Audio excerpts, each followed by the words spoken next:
ایک پروگرام میں تھا کسی اور کا، ہمیں کہا چلے جاؤ وہاں پر، ہمارا پروگرام تو لدھیانے کا ہے کہ آپ کو جانا پڑے گا. میں نے کہا اچھا والا ویڈیو بناتا ہوں. تو ہمارے ویڈیو نے بنایا، میں مولانا شاکر فاروق صاحب، ہم گئے دلی ایئرپورٹ میں جا کے بیٹھ گئے. فجر ہم نے پڑھی تھوڑی سی جگہ، اور میرے پاس چھوٹا قرآن پاک 10 بار ہوگا. شعبان کا مہینہ، میں شعبان میں قرآن پاک بہت پڑھتا ہوں. رمضان شریف آ رہا ہے تو میں قرآن پاک لے کر بیٹھ گیا پڑھنے لگا ہوں. تو ہوا ہے کہ جوان بچہ آیا وہاں پر، یہاں سے پنجاب سے آیا تھا، اس نے مجھے پوچھا. 2 آدمی وہاں پر اور بیٹھے، میں نے قرآن پاک پڑھ رہا تھا. ایک مدراس کے تھے جماعت کے ساتھی، یہاں تک کہ رمضان پہلے صاحب ہو رہے تھے. تو بچے نے بتایا کہ میرے پیٹ میں بہت تکلیف تھی، اور ڈاکٹر نے بتایا کہ تمہاری آنکھیں چپک گئی ہیں، 8 دن سے مجھے لیٹرین نہیں ہوئی، اور ڈاکٹر نے کہا تمہارا آپریشن ہوگا پنجاب میں تک کی جگہ ہو. میں نے کہا میں آپریشن نہیں کرانے کا، میں تو وہاں جاؤں گا اپنے گھر ادے پور، وہاں جا کر آپریشن کرا. یہ بات ہوئی. وہ لڑکا جب اٹھا وہاں سے، اس لڑکے کو اتنی تکلیف تھی، اٹھ کے اس کو 1.5 منٹ لگا. 1.5 منٹ چھوڑ کر تو پڑھتا ہوں آنے کا. پھر میں نے سوچا تم سے پوچھ کیا بات ہے. میں نے پوچھا کیا بات ہے بھائی. تو نیچے بیٹھا بچہ، پھر 1 منٹ کے قریب میں اس نے کہا مولانا میرا ایسا مسئلہ ہے. تو میں نے کہا ہاتھ رکھو اپنی جگہ پر. تو اس نے رکھا ہاتھ بھائی، اور میں نے پڑھا باللہ من الشیطان الرجیم بسم اللہ الرحمن الرحیم الحمدللہ رب العالمین الرحمن الرحیم مالک یوم الدین. آخر تک پڑھا ولا الضالین. پھر پڑھا بسم اللہ الرحمن الرحیم الحمدللہ رب العالمین 7 مرتبہ. اور میں نے دم کرتے جا بھائی میں پھر پڑھنے لگا. اب ہمارے باہر نکلنے کا نمبر آیا. اب جیسے میں وہاں سے آیا باہر ہو سکتا ہے کہ لگا آپ نے کیا پڑھا میرے اوپر. میں ڈر گیا، گڑبڑنا ہوئی ہوں، آپ نے کیا پڑھا. تو میں نے کہا پورے اعتماد کے ساتھ کیا پڑھتا میں نے قرآن شریف پڑھا، میں نے سورۃ فاتحہ پڑھی قرآن. وہ کہنے لگا مولانا 8 دن سے مجھے لیٹرین نہیں ہوئی تھی، آپ نے کیا پڑھا. کہ پڑھنے کے بعد مجھے بیت الخلا کا تقاضا ہوا، ڈاکٹر دوائیں دیتے دیتے ہچ ہو گئے تھے، اور مجھے اتنا سکون ملا میں بیان نہیں کر سکتا. میرے ساتھ مولانا شاکر صاحب تھے، وہ میرے ہاتھ سننے لگا. صاحب مرتبہ اور دم کر دو. میں نے دم کر دیا اس کو. بہت سمجھ حضرت ابو سعید خدری بیان کرتے جب ایک مرتبہ چلے جا رہے تھے، جنگل میں تھے، تو جنگل میں بھوک لگی، تو وہاں پر کچھ لوگوں کا ڈیرا تھا. ہم نے ان سے کہا میں کھانا دے دو بھائی بھوک لگ رہی. انہوں نے کہا چلو وہاں کا ملا جی آیا ہے، کھانا نہیں ملنے کا. انہوں نے دیا نہیں، تو ہم وہاں سے چلے گئے، تھوڑی دور آ گئے، اور ہم نے پڑاؤ ڈال لیا اپنا وہاں پر، اپنے خیمے لگا لیے. تو کچھ دیر کے بعد اسی بستی کا جہاں ہم نے کھانا منگا تھا ایک آدمی آیا. کہنے لگا تم نے کوئی زہریلے جانور کی جھاڑ جانتا ہے. میں نے کیا بات ہے کہ ہمارے پردھان جی کو سانپ نے کاٹ لیا کسی جانور نے. حضرت ابو سعید خدری کہتے ہیں کہا میں جانتا ہوں مگر پھر نہیں جھاڑنے کا. کیا لوگ ہیں کہ ہم 30 آدمی میں 30 بکریاں چاہتے ہیں کہ ہم دیں گے. چلو تو گئے وہاں پر، کہتے سورہ فاتحہ پڑھتے رہے دم کرتے رہے. جو زہریلے جانور کی وہ جو ڈس مارا تھا اور جو اس کی تکلیف کی زہر تھا الحمدللہ ختم ہوا.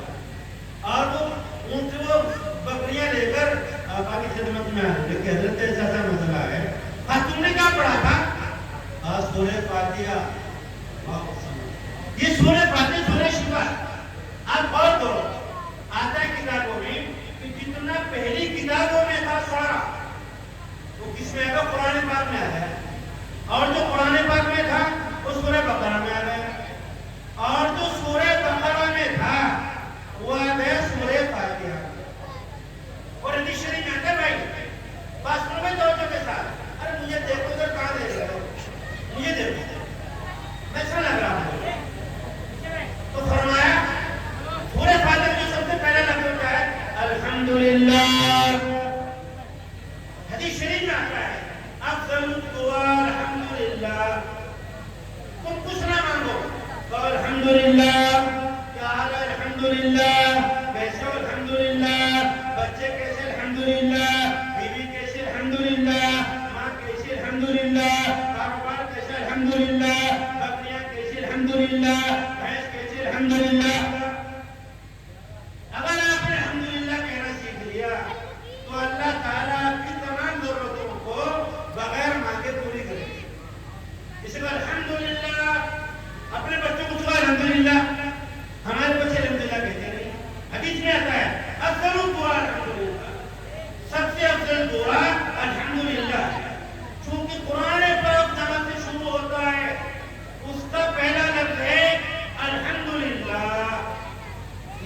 الحمدللہ سیکھو, سورہ فاتحہ پڑھو, اپنے بیماروں پر دم کرو, اپنے بچوں پر دم کرو, اور الحمدللہ کہنا سیکھو. الحمدللہ. ہمارے دوستوں کہنے لگے مولوی صاحب, میں نے کہا ہاں کیا بات ہے, کہ جی بیوی حمل سے ہے اور میں چاہتا ہوں آپریشن نہ ہو. میں نے کہا بھائی کون سا مہینہ ہے؟ کہنے لگے 8واں مہینہ ہے. میں نے کہا ایک بات کرو, میں نے قرآن پاک میں ایک آیت ہے سورہ عبس میں, کہ کون سی؟ میں نے کہا ثم السبیل یسرا ہے یا نہیں؟ بولے تو لبی سے پوچھ لینا. ثم السبیل یسرا اس کا ترجمہ ہے پھر ہم نے بچے کے لیے ماں کا راستہ آسان کیا.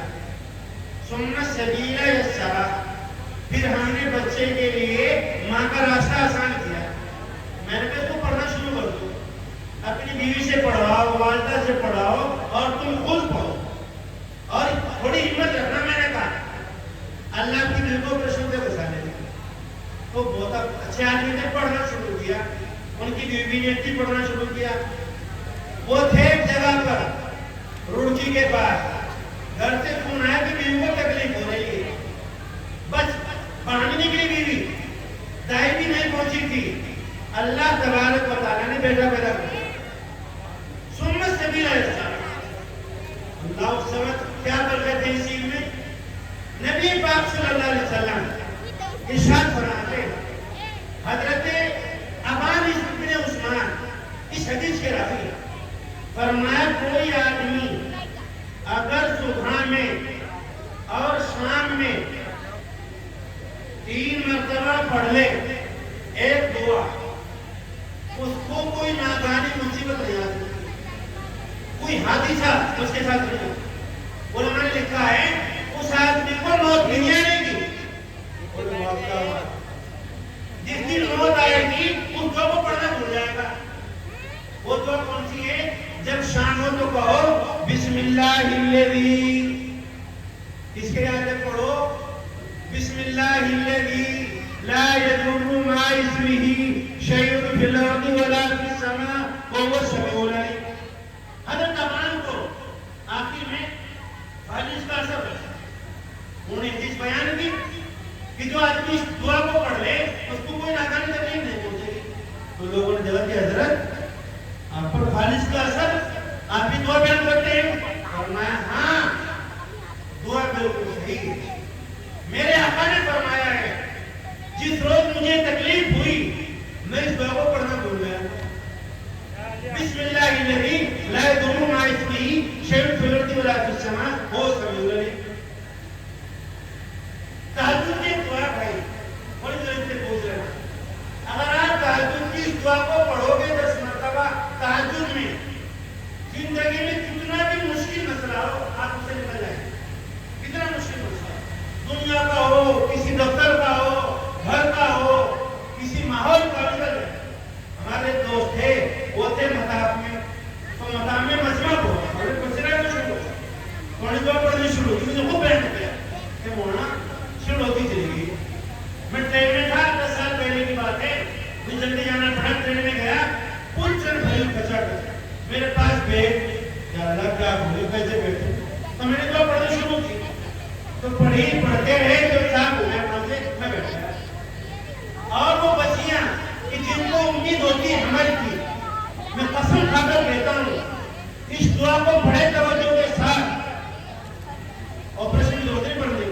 میرے پاس ایک لڑکی ہے بھی, ایک گری کی مالک میں مکان ان کا, بہت کو کہیں ہوتی ہو, تو کہنے لگی مولانا ان کی بھائی ہے, مطلب بیٹا کیا ہے؟ مولانا میرا ایک بیٹی ہے, ایک بیٹا ہے میرا, اور یہ میری بیٹی ہے. میں نے پوچھا بیٹا تمہارا بچہ آپریشن سے ہوا تھا بغیر آپریشن کے؟ کہنے لگی مولانا میری بیٹا جو ہوتا آپریشن سے ہوا, اور میں نے کہا بچی بات میں تھا بغیر آپریشن. میں نے کیسے ہوئی تھی؟ جب پہلی مرتبہ آپریشن ہو جاتا ہے تو ہم طور پر آپریشن ہوتا ہے دوبارہ. کہنے لگی مولانا آپریشن کی تکلیف میں آپ سے بیان نہیں کرتا, جو آپریشن کی تکلیف ڈاکٹر جو کچھ کرتے ہیں وہ میں اپنے ہوٹوں پر نہیں رکھتا. میں نے اللہ سے کہا, وہ لوگ کو دعا کی, اے اللہ تو نے مجھے امید دی ہے, میں بغیر آپریشن کی اولاد چاہتی ہوں.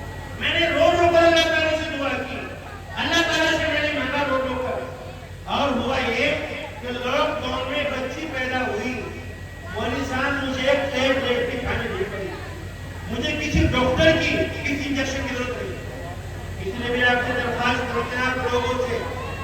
کہ ان دعاؤں کا اہتمام کرو، یہ دعائیں پڑھو، یہ دعائیں آپ کے بچوں کے ایمان کو محفوظ رکھیں گی۔ دنیا میں جو سب سے قیمتی چیز ہمارے پاس ہے وہ ایمان کی ہے۔ ایمان سے بہتر کوئی چیز نہیں ہے۔ ایمان